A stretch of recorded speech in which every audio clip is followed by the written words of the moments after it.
আমি রায়। আজকে একটা খুব সিম্পল মেকআপ দেখাবো, তো চলো আমরা শুরু করি একটা ময়েশ্চারাইজার দিয়ে। প্রথমেই দিস ইজ ডট এন্ড গিজ barrier repair cream, till the barrier is not repaired. দিনে বেরোলে অবশ্যই সানস্ক্রিনের স্টেপটা মিস করো না। কাজলের রেসিডিউ থেকে গেছে, তো এই যে বাড়ির জামা দিয়ে মুছে ফেল। এবারে আমি লাগিয়ে নিচ্ছি একটা কনসিলার, আমার শেডের থেকে এক শেড ডার্ক, এবং আমি এইভাবে জাস্ট চোখের নিচের এই জায়গাটাতে অ্যাপ্লাই করব ভূতের মতো। আমি আমার ফিঙ্গার্সই ইউজ করি, আমার মেকআপটা বুঝতে পারবে সেটা নিয়েও আমার চিন্তা আছে। এখন পুজোর গান শুনে শুনে আমি একদম ফুল ভাইব নিয়ে নিয়েছি পুজোর। মেয়ের একটা ফেস পাউডার, তার মধ্যে একটা পিঙ্ক টিন্ট আছে যেটা আমাকে হেল্প করে, আমার আমার স্কিন টোনের সাথে একটু ভালো যায়। এবারে লাগিয়ে নিচ্ছে এটা বেসিক আই শ্যাডো। এইটা হলো আমার ব্লু কাজল এবং এটা হলো সুগার পপ সামথিং। এইভাবে লাইনটা দেখা যাচ্ছে।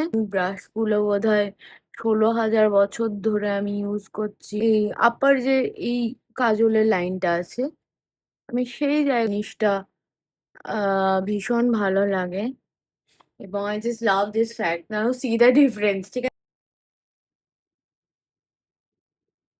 আমি লাগিয়ে ফেলবো মার্সের এই আমার ফেভারিট মাস্কারা, যেটা অলমোস্ট শেষ। আর এটা কেউ বলেছিল যে মাস্কারা লাগালে মুখটা এরকম, হ্যাঁ এগ্রি উইথ দ্যাট।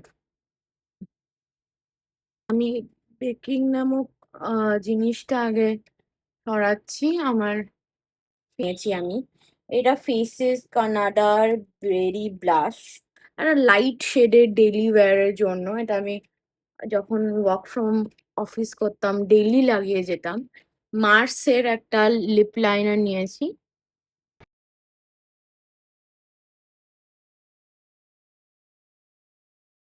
মার্সেরই একটা লিপস্টিক, যা শেড হলো nude crush. I am done with my OG makeup. এবার একটা ছোট্ট কালো টিপ পরলেই ব্যাস, your whole look is ready with smoky eyes, টিপ, and a gorgeous brown lips. That's it.